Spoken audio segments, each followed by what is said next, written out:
Dans cette vidéo, nous allons parler des escaliers de la richesse, c'est-à-dire que l'escalier que tu dois prendre pour atteindre l'indépendance financière. Tiré dans ce fameux livre, La chèvre de ma mère de Ricardo Kanyama. Donc, si vous n'avez pas eu l'occasion de lire ce livre, c'est un biberon du business. C'est un très bon livre. Ne vous inquiétez pas, à travers cette vidéo, vous allez comprendre la partie la plus importante dans ce livre, c'est-à-dire que la partie où on parlait comment faire pour sortir, je ne dirais pas dans la pauvreté, parce que moi, je fais partie des personnes qui croient maintenant la pauvreté, c'est une question de mentalité. Si vous êtes pauvre dans la tête, vous allez aussi pauvre aussi physiquement ou bien dans les poches. Mais c'est-à-dire que sortir dans certaines situations difficiles. Parce que ce qui bloque certaines personnes, ce n'est pas la quantité de l'argent que vous gagnez qui est important, mais c'est la manière, la perception, c'est-à-dire que votre comportement, votre éducation financière qui définit ou bien qui détermine votre avenir financier. Dans ce livre, même si vous avez déjà lu le livre, ne vous inquiétez pas, parce qu'il y a beaucoup de personnes que j'ai rencontrées aussi qui ont déjà lu le livre, mais qui n'ont pas bien compris le livre.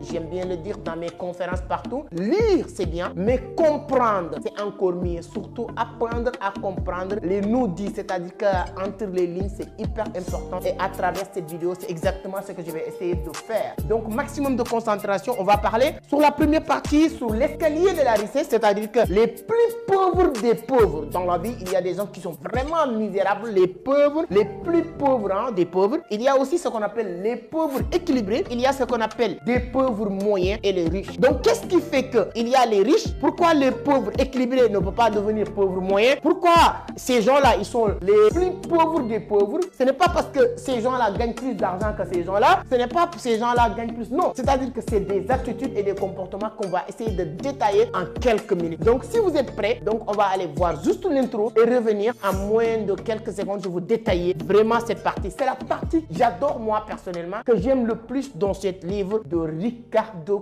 Kanyama, La chèvre de ma mère. C'est un plaisir de voir un Africain écrire quelque chose qu'on peut comparer. Il y a beaucoup de personnes même qui l'appellent Kiyosaki de l'Afrique. C'est hyper important ce livre-là. Donc, si vous êtes prêts, après l'intro, on va détailler et je vous dis quels sont les éléments qui sont à l'intérieur de ça. C'est-à-dire que considérons ces cases-là comme le cerveau de ces personnes-là. Ces gens-là, leur cerveau est ici. Ces gens-là, c'est ça leur cerveau. Ces gens-là, c'est ça leur cerveau, leur comportement avec l'argent. Après l'intro, on développe ces parties-là.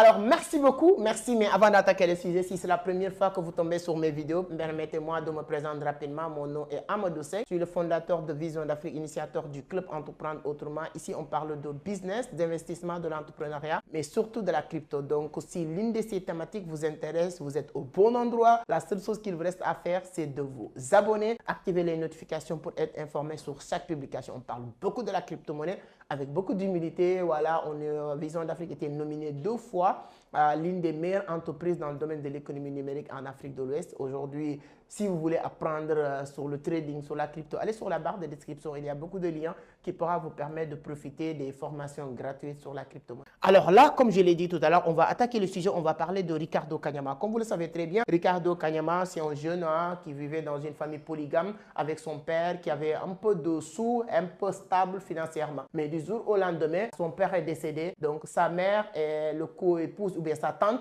chacun a hérité un chèvre. Et chacun est rentré chez eux. Et sa mère a réussi à créer une fortune à travers de cette chèvre-là. Et l'autre tante qui a été partie sur l'autre côté aussi, ses enfants demandaient voilà, de manger et de boire. Ils sont en vie en tout cas de faire les nécessaires et tout ça. Sa tante a obligé de vendre ou tuer son chèvre et faire plaisir immédiat. Et ils sont restés dans certaines situations délicates jusqu'à voilà, le reste pratiquement de leur vie. Mais la mère de Ricardo Kanyama avait décidé maintenant de créer un troupeau à partir de cette chèvre-là. C'est pourquoi le titre du livre, La chèvre de ma mère. Donc c'est un très bon livre. On ne peut pas tout détailler dans le livre, ce n'est pas le sujet ou l'objectif. Aujourd'hui, sur le livre, il y a plusieurs parties, il y a plusieurs chapitres. Mais nous, on prend juste la partie où on parlait de l'escalier de la richesse. Donc ce qu'il faut comprendre. Il dit sur cette partie-là, pour devenir riche, pour gagner beaucoup d'argent, pour devenir millionnaire ou milliardaire, ça ne dépend pas de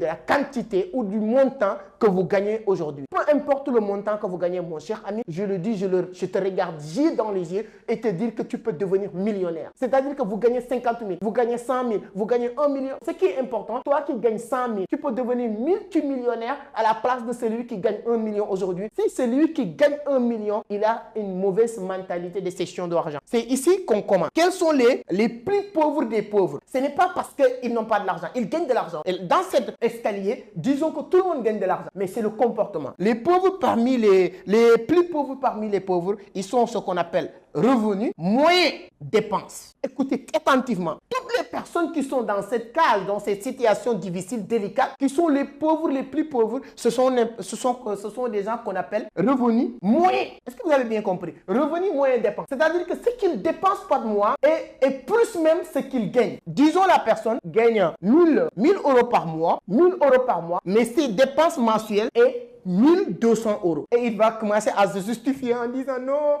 j'ai mes enfants, j'ai mon mari, ou j'ai ma femme, j'ai tatati tatata, expliquer que des conneries. Oui, je l'explique de la manière que Ricardo Kanyama l'a expliqué. J'aurais bien aimé que vous le partagez le maximum pour Ricardo Kanyama puisse voir cette vidéo. Peut-être il pourra dire que est-ce que j'ai bien expliqué ce qu'il a développé dans le livre, parce que j'aime bien le dire. Lisez attentivement et essayez de comprendre. C'est-à-dire que toutes les personnes qui gagnent 1000 euros et dépensent chaque mois 1200 euros, toute votre vie, vous allez faire partie les plus pauvres parmi les pauvres. C'est-à-dire qu'il y a des degrés de manque d'argent. Et vous allez faire partie de ces gens-là. Donc, essayez d'être honnête vis-à-vis de vous-même. Moi, je ne suis pas chez toi pour vous juger. Moi, je ne suis pas en tribunal pour juger les gens. Mais je vais vous mettre, c'est-à-dire que dans certaines situations accomplies pour que vous commencez à ouvrir votre cervelle pour réfléchir. Si vous gagnez, je prends juste l'exemple de 1000 euros, ça peut être quelqu'un qui gagne, on revient en Afrique, quelqu'un qui gagne 200 000 CFA et il dépense chaque mois 250 000 CFA. Mon cher ami, tu resteras toute votre vie sur les plus pauvres des pauvres. Et ils vont essayer de justifier mon loyer, mon cher ami. Si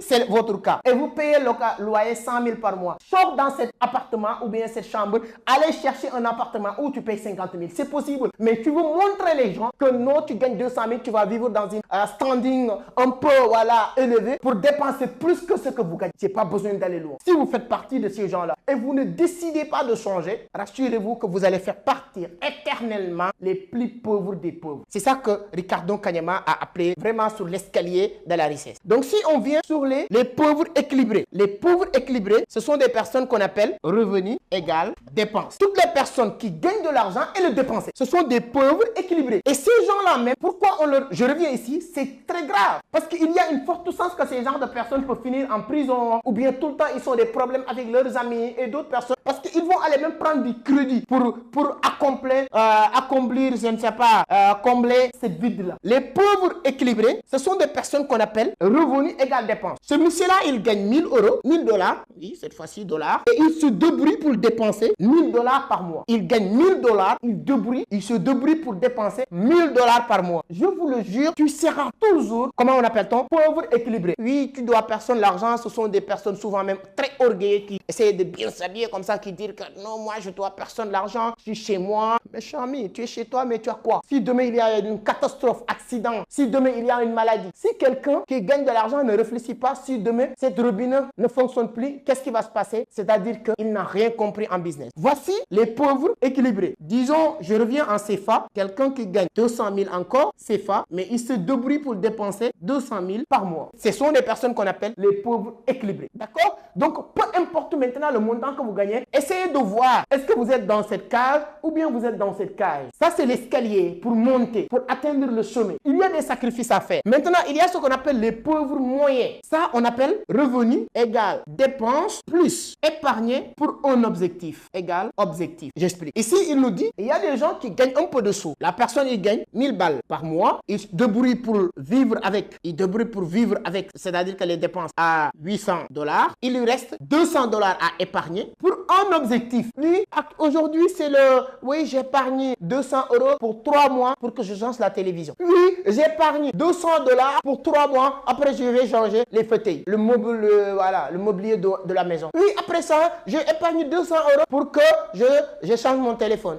Ça fait rire, mais il y a des gens qui fonctionnent comme ça. Moi, je prends l'exemple de ma mère. Ma mère, c'est-à-dire que, c'est bizarre. Lorsque je suis devenu plus adulte, comprendre un peu de sous, je me suis dit comment ma mère était comme ça. Ma mère, elle travaillait. Elle faisait des tontines. Pour ceux qui connaissent l'Afrique, il y a les femmes qui se réunissent chaque jour pour faire des tontines. Ma mère faisait un tontine de 1500 par jour. Il y a une fête de Tabaski qu'on appelle Tabaski. Les Africains vont connaître. Ceux qui ne sont pas des Africains, je pense que tout le monde connaît la fête de la Tabaski aujourd'hui. Ma mère faisait une tontine de souvent 1500 par jour pour 12 mois. Vous savez pourquoi? Pour une seule et unique objectif pour le dépenser le jour de la Tabaski. Je te le jure.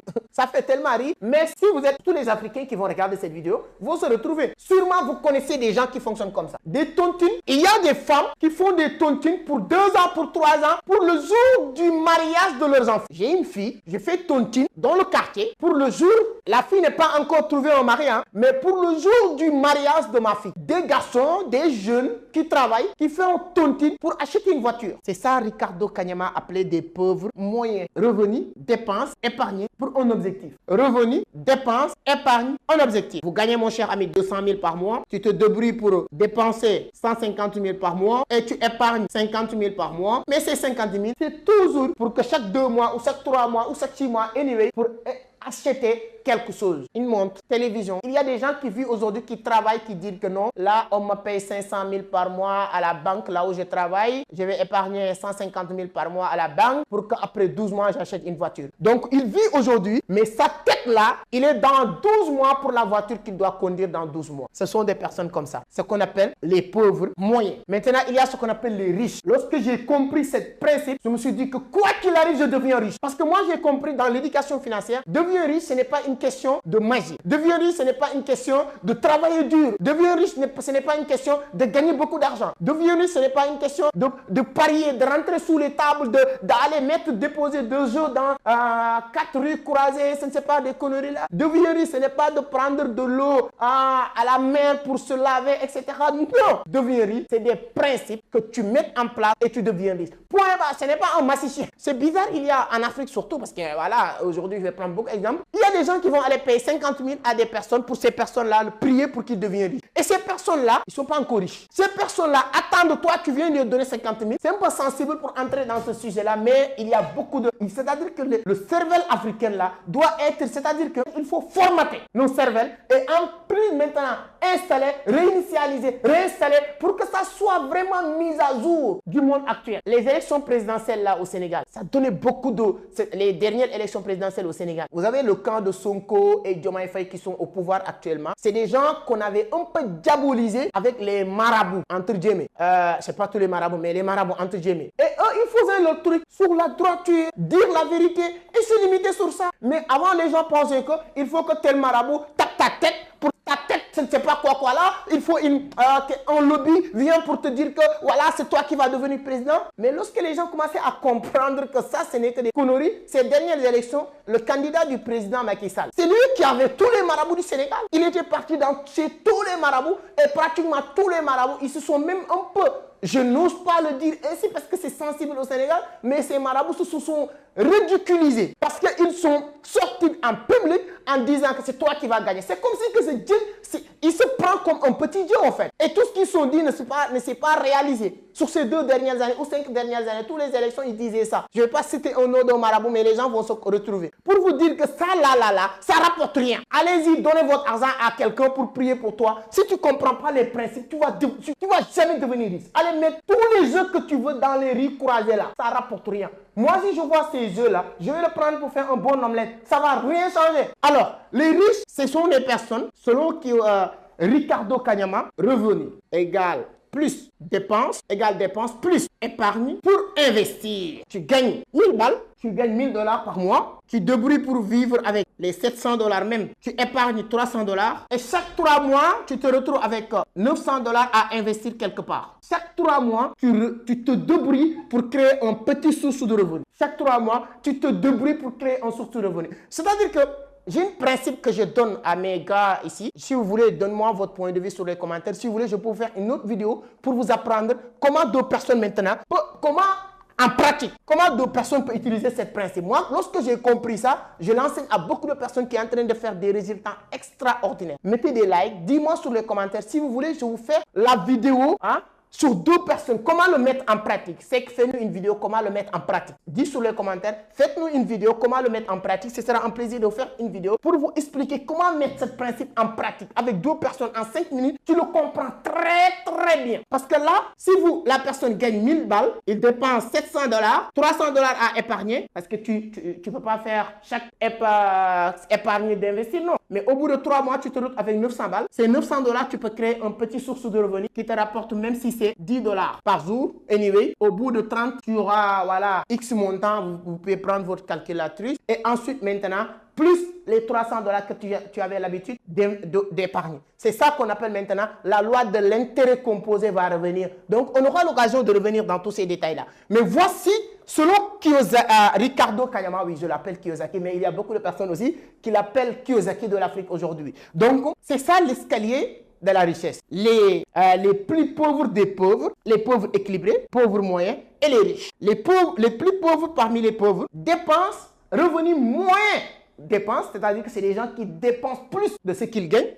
Et il y a ce qu'on appelle des pauvres équilibrés, c'est-à-dire que les gens qui vont gagner, voilà, et dépenser. Gagner, dépenser. Il y a ce qu'on appelle les pauvres moyens, les gens qui gagnent, dépensent, épargnent pour un objectif. Épargner pour acheter un téléphone. Épargner pour changer les meubles. Les pauvres moyens, les riches, revenus, dépenses, épargner, investir. Donnez-moi votre point de vue sur les commentaires, ce sera un grand plaisir si vous avez appris beaucoup de choses, si vous avez compris ce principe avec Ricardo Kanyama. Donc, ce sera un grand plaisir. Donc, dis-moi sur les commentaires si vous voulez que je vous fasse une vidéo comment mettre cette partie en pratique. Ce sera avec un grand plaisir de partager ça avec vous. Donc, merci beaucoup. N'oubliez pas de liker la vidéo, de partager le maximum si vous n'êtes pas abonné. Vous n'êtes pas gentil. Et j'ai remarqué sur les stats de la page, pratiquement 50 à 60% des gens qui regardent les vidéos ne sont pas abonnés. C'est gratuit. Pourquoi? Vous êtes honte d'abonnés?